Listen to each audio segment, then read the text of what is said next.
Start 10 second.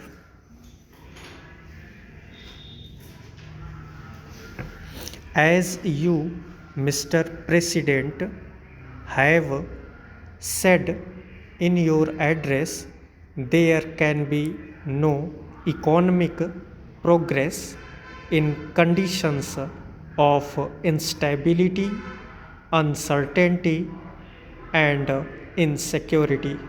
Full stop. Any attempt at bringing about a greater measure of economic equality will receive a setback in any such environment and in all situations in which law and order breaks down. It is the poorer sections of the society who suffer most than the affluent section. Full stop. But I would like to draw your attention to one thing. Full stop. Stability cannot be and should not be equated with the perpetuation of the status quo. Full stop. Stability cannot be brought about if the present inequalities are allowed to remain or to grow. Full stop. And unless we take note of the aspirations of the people and engineer change peacefully, we shall be overtaken by events and by far greater violence than you have seen today. Full stop. Para.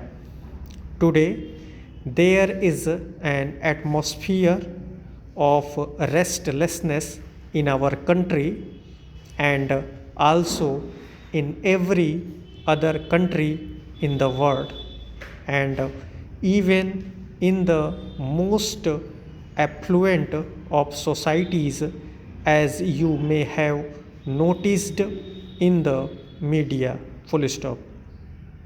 And countries that were quite until recently considered to be havens of peace and prosperity do not seem to be quite so now. Full stop. A new generation is coming up into prominence in all the countries whose attitudes and beliefs differ from those of the older generation. Full stop. In all spheres of life, therefore, whether it be politics or business and industry, we must take note of this new development and refashion our policies and programs so as to respond more readily to the needs of the changing times. Full stop. Para. Your speech, Mr. President, clubs together the concentration of economic power and political power and considers both to be undesirable. Full stop. Now, there are adequate safeguards in our political setup against the concentration of political power. Full stop.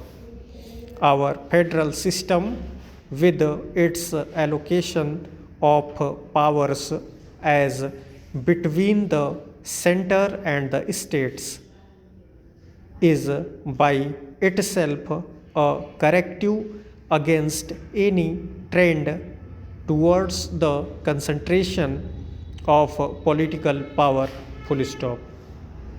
We have now the phenomenon of different political parties holding power in different states, full stop.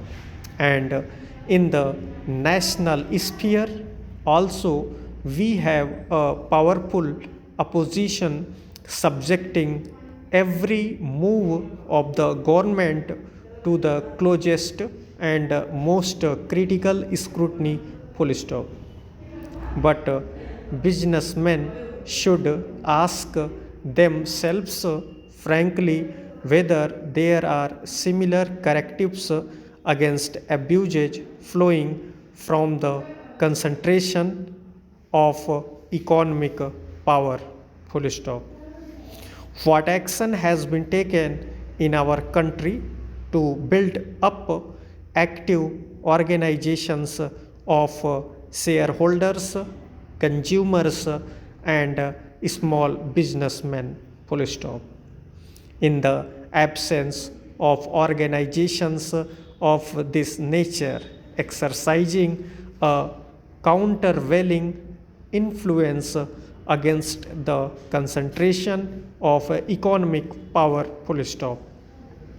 Government had to step in, whether it is the nationalization of banks of or the monopolies legislation which is now on the anvil, full stop.